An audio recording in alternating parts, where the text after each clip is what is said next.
Well, good morning. Thank you for joining me today for our continuing dialogue on the evolution of consciousness. Mentioned before that this relates to our personal journey of transformation as well as our collective. And so it behooves us to spend some time looking at this process that I call the journey through the West. This is this process that's happening now globally as we are forced, seemingly, to cocoon, to go into the darkness, that this metamorphosis, this transformation of our species might occur. And I've talked quite a bit at other times about the necessity of this, what might appear to be a bad thing. Typically, transformation only comes as a result of certain tragedy. Okay, the way Eckhart describes it, and can be referring to my book here, The Circle of Life, The Way of Transformation. So Eckhart basically says dissolution is needed for new growth to happen. This down cycle is absolutely essential for spiritual realization. You must have failed deeply on some level or experienced some deep loss to be drawn to the spiritual dimension. So the journey through the West comes as a result of our, the different processes of our life's journey. Okay, so you could say in our evolution, we start as children deeply entrenched in the tribal mind, the tribal consciousness, where family, pretty much mommy and daddy, is everything. And then as we begin to develop our ego, 8, 9, 10 into our adolescence, we start to develop a new way of thinking, feeling, seeing ourselves more as the focus of our attention, that our own independent development perhaps is more important than our tribal connections. So this is the basic development journey, which I describe in this book. I use the 4 directions, the 4 seasons. So this life journey begins, our childhood, typified by the East, innocence, perhaps some wounding, the time of spring.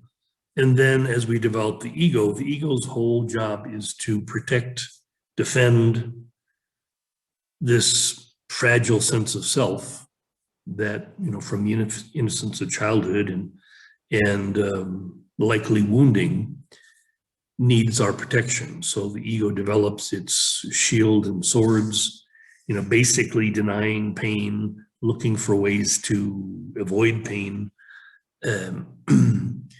projecting the sense of evil onto people, places, and things, like, oh, okay, just need to avoid these people, places, and things that hurt me.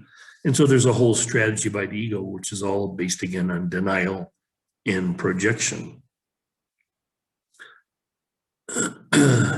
And we've talked about this collectively, about even our journey as a species and how we've, come from the place of ignorance, innocence, or whatever, way back in our past. And in our more modern age, where the egoic mind is definitely in control, we see things reaching their ultimate peak, which in any process of transformation looks like annihilation. Okay, so this process now that we're going through, where we're being forced to cocoon, basically rethinking the plan, this whole idea that the old normal will never return.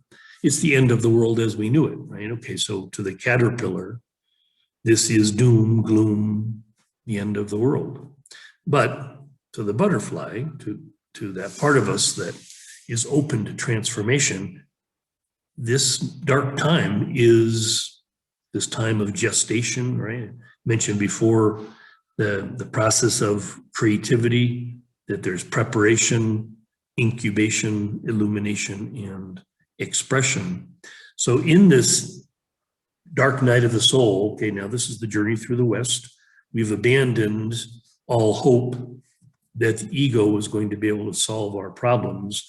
Now we're in it. Now we're in the thick of it, in the dark night. Okay, and this process tends to last anywhere from several months to several years to perhaps several decades, depending on the nature of the transformation we're looking for. Is it just like a new career, a new marriage, a new home?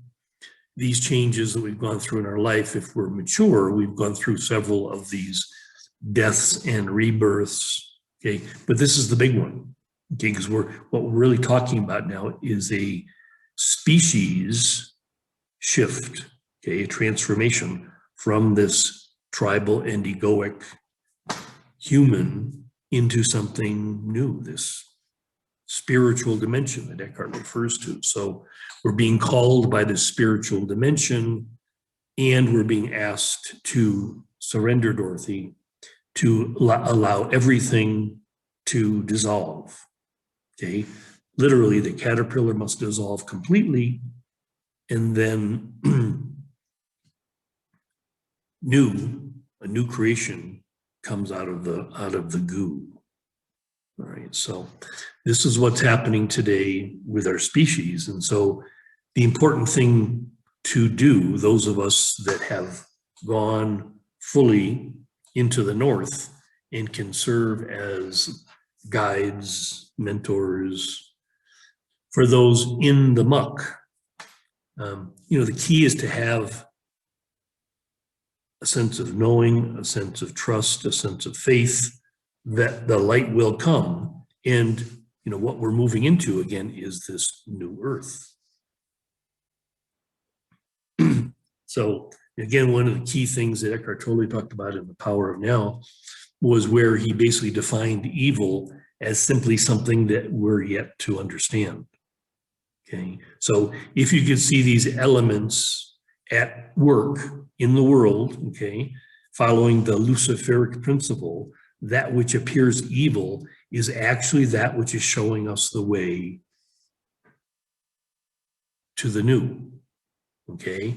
The necessity of the total collapse of the old forms so that the new might arise, okay? So I've referred to our community, the Oasis Center for Conscious Living, and now Conscious Living community here in Ecuador, that, we use John Lennon's song Imagine as one of our founding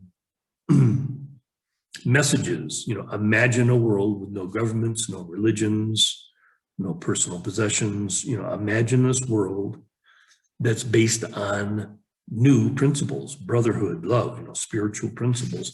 This is again what we're going to be shown, because in this time now, and this, I may have mentioned about it, there'll be about a decade of this excruciating transformation where everyone will be invited to make a choice, okay?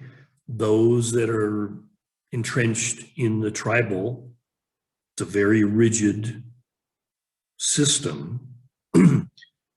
People that are not able or willing to let go of that, to die to that, will be exterminated. Okay, there'll be a general genocide of all the tribal people on the planet.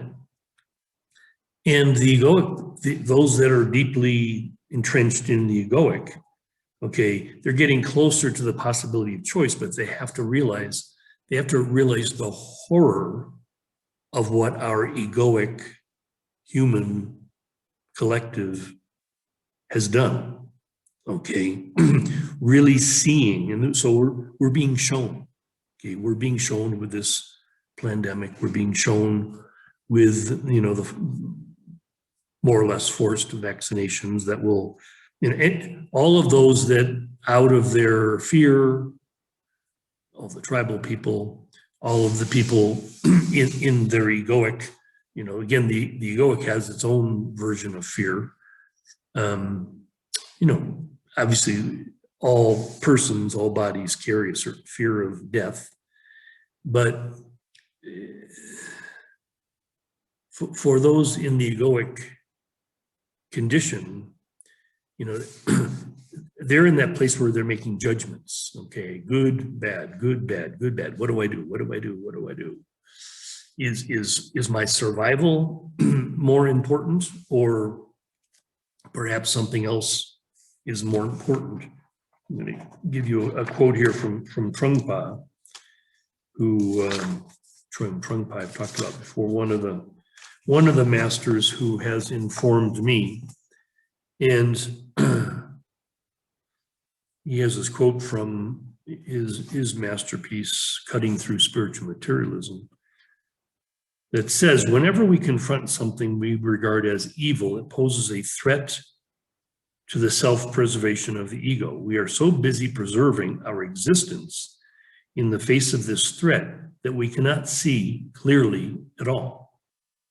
Okay, so this is what's happening in the world. People cannot see clearly because they're being threatened. To open, we have to cut through our desire to preserve our own existence. Only then can we see and deal with the situation clearly as it is. Okay, so once you let go of this egoic need to survive, okay, you open yourself to transformation because you're willing to die. Like I said, you can die, drop in the body, and you can get the vaccine, you can do whatever, and drop the body. Or you can consider letting go of your need for self-preservation and allow something new to arise. This will happen at the individual level, and it's happening at the collective level. Okay, just continuing the quote. We must really surrender, give something up in a very painful way. We must begin to dismantle the basic structure of this ego we have managed to create. The process of dismantling, undoing, opening, giving up is the real learning process. So this is exactly what we are being invited to do. So all of the agents, okay, that are involved in this, if you look at all the bad guys, right, that are orchestrating this, this event, if you're able to see it as like, wow, this is that element, the luciferic principle, that is showing me the way. It's showing me the way to, here's the fork in the road. Paradise this way, hell this way. We're at that junction in the road. You, and most anybody that you know, has to make a choice, okay? And the choice for paradise to the ego does not look like paradise at all. The choice for paradise to the ego looks like hell. And the choice for hell looks like, well, it's the known. It's something that I understand and I can deal with, being incarcerated, being in a FEMA camp, being whatever. It's something else. Oh, okay. There's a historical precedent for that. We've been through this before. Well, again, what's being offered to us as a species and as individuals is something new. There's no historical precedent. This is something entirely new that we've never seen, at least not in our modern history, the past several thousand years. We haven't seen anything like this where, again, this appearance of evil is actually, Lucifer, the mythological Lucifer, is the wayshower, the light bearer. Okay, so it's going to ask us to go through this hell, personal and collective. Now, some of us have already done this. I've done this so much in my life that it was easy for me to die a number of years ago. For me, the trigger was 9/11. I knew at that moment I was done. I was done with the culture, with the country, the United States of America, that I knew I had to leave. I couldn't any longer feel like I could flourish in a system that was so dishonest and oppressive. Okay, so here we are now, 20 years later. Okay, many people that couldn't see clearly then, maybe can see clearly now. Like Trungpa says, you can only see clearly things as they are if you remove your preconceived notions, your conditioning that would say like, oh, the government's good, the government wants to take care of me.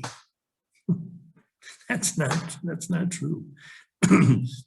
Oh, Bill Gates is the savior. He wants to help the world. That's not true. That's not true. These agents, whatever they are, they're, again, they appear evil, but they're not evil, actually. They're really working. Lucifer's working for God, working for truth, working for beauty.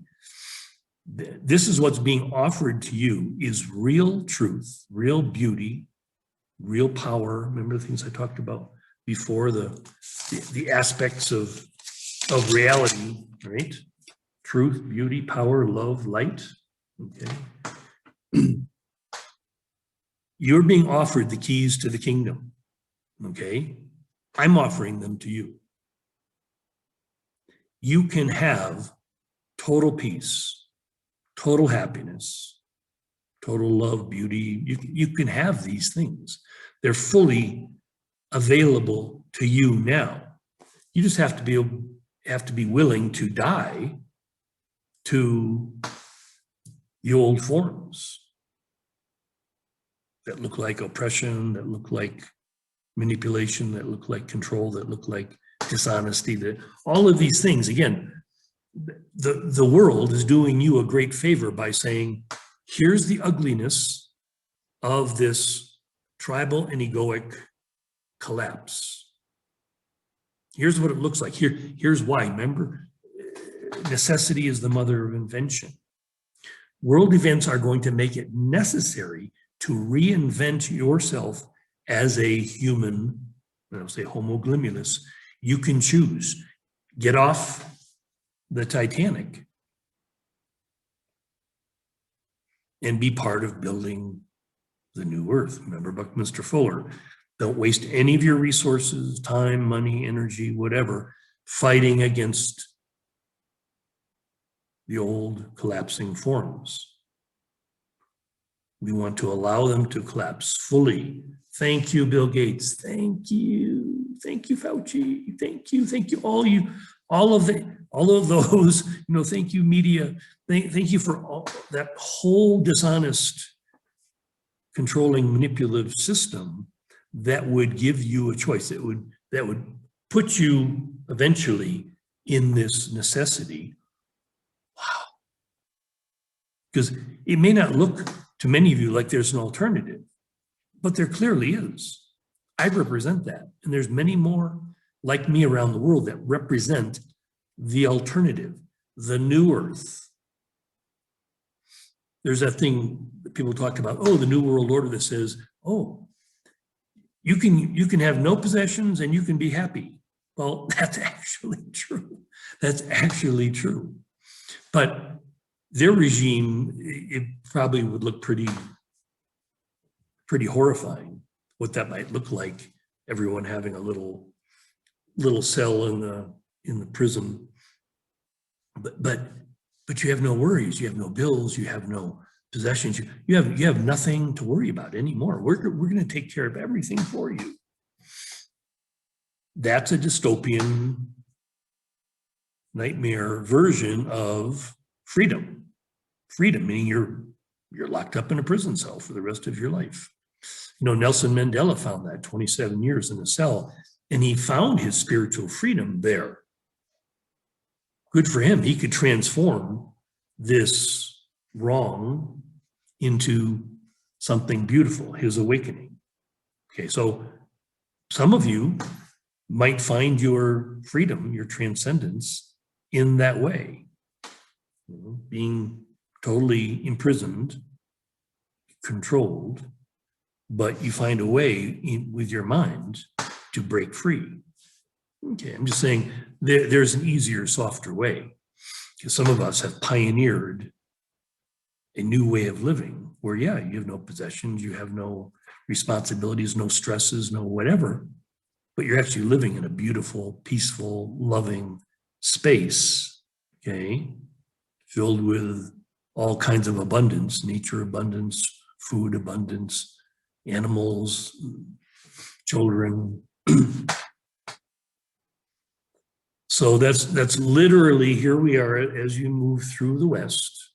You have these two choices, very clear choices. There's no, as far as I can see, there's no third way. Either it's moving forward into the new earth or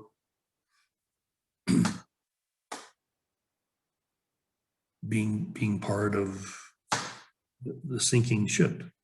And that's okay. Again, for many, many people, the vast majority of people, the only way they're going to truly find their freedom is by dropping their bodies. There's nothing wrong with that. There's no value in the body, the body, the person. This was just your communication device. And if basically your life was conditioned to be afraid, to live in fear, to live in hatred, then freedom from that is a good thing. So again, this process of conscious dying and then conscious living truly in harmony with spiritual principles, it's not easy. I said, the last talk, it's simple, but it's not easy. Giving up those attachments. And I've had talk with people that are like, boy, yeah, I'd really like to get out, but my family needs me, and I have responsibilities, and I've got some bills to pay and whatever. It's like that's still the reality that they're attached to, is this tribal and egoic world that other conditions seem to be in control of my choices. Okay, that's a very clear choice. Do you abdicate the throne? Do you give your authority to other people, places, and things?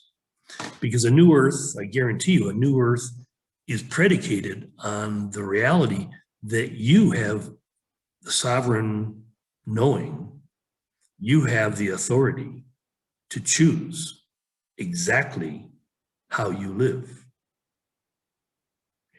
You've always had that choice. It just appears that, oh, well, I didn't really have the choice. You're always choosing. Remember talking about one of the entities channeled back by Gene Roberts, Seth. I remember just first reading his book, The Nature of Personal Reality, and going, wow, he's being crystal clear that 100% of your reality is your creation, is your choice, that you have always had the power. You just make it look as if, oh, well, I don't really have the power. Other things have the power over me. That's not true. You're making the choice. So again, here's this invitation from the Sun King going, there is this world beyond the dark night of the soul. There is this kingdom of heaven on earth that exists for those of us who choose it. It's real. There's no conditions. It doesn't cost money. There's none of that thing exists any longer.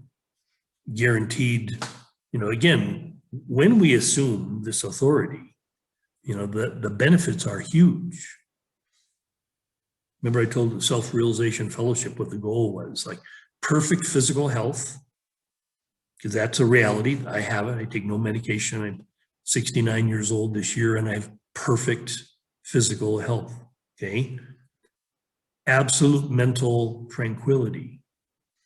There's no discord, because living in alignment with spiritual principles, it's like peace on earth. Nothing but goodwill toward men, nothing but, but again, we're, vibrating at a level that I would say is acceptance, appreciation, and enthusiasm, where we're in very high states of energetic expression. And because of that, it affects, again, this, remember the hierarchy, that 1,000 times more powerful, this level of vibratory reality where there's no space for anxiety, for depression. Those things make no sense. It's like, what's that? It makes no sense. You can't be filled with enthusiasm and depressed at the same time. You can't be filled with gratitude and have anxiety at the same time. It's like, remember we talked before about this idea that the tribal is totally conditioned and addicted to the past. The egoic is totally conditioned and addicted to some imagined future. Living in a new earth, you're fully in the present all the time. And the present is vast because remember, the present, you're at this juncture between the timeless realm and the space-time world, walking with 1 foot in eternity, 1 foot in the world. And it's like, wow, time is infinitely abundant, like everything else. There's no anxiety or stress about time. There's no need to imagine a future because you're in perfection every day. You're living in perfection. That's reality. Okay, so anyway, what's happening in the world today is offering you that choice. You have the choice in this circle of life. You have this choice to make a big decision, to move forward into the kingdom or go down with the ship.